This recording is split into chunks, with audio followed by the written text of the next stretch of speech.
There's a few different approaches certain countries have taken. So I think the U.S. federal regulators like the SEC and CFTC, they have made it clear that they have jurisdiction over it. But for the most part, they've been very mature and intelligent in their approach.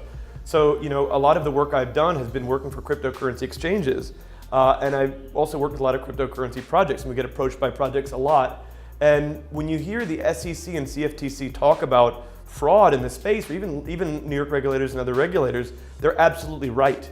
There are a lot of projects that are fraudulent. There's projects that take advantage of investors. There's projects that launch with lots of promises that they can't fulfill, that they know they can't fulfill. On the one hand, you have projects which are like BitConnect and OneCoin, which are clearly pyramid schemes. On the other hand, you have projects like Bitcoin, which are launched, it's not a money-making scheme. It's clear, I think we don't really know who created it, but it looks, based on the behavior of the founders, much more like a sincere project to change the world and create a kind of a decentralized, kind of financial system.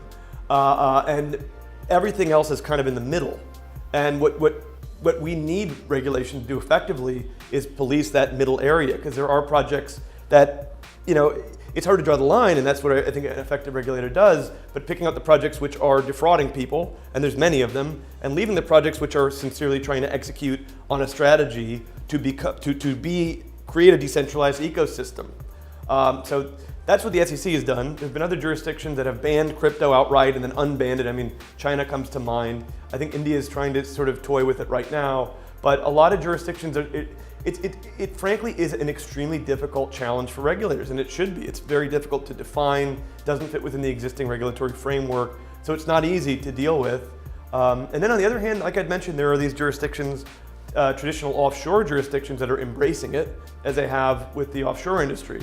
And so seeing the way that those kind of three groups work together, it has been quite interesting, will continue to be interesting. I think the one factor that I don't hear spoken about enough is that there are huge financial incentives to allow cryptocurrency to exist. I think at one point in time, the US and other industrialized countries might have thought they can make blockchain happen without the cryptocurrency. And I think what we've come to realize is that the cryptocurrency is going to happen. We're not sure where or how it'll happen, but if you take a heavy hand, what'll happen is it won't occur in your jurisdiction. It'll occur elsewhere. The money that's going toward it will occur elsewhere. The investment in innovation will occur elsewhere. And even for countries like the United States, I don't think we can afford to risk that happening. We want to have innovation happen here. We're well ahead of the rest of the world when it comes to AI technology, all these military technologies, and as well as Silicon Valley being here.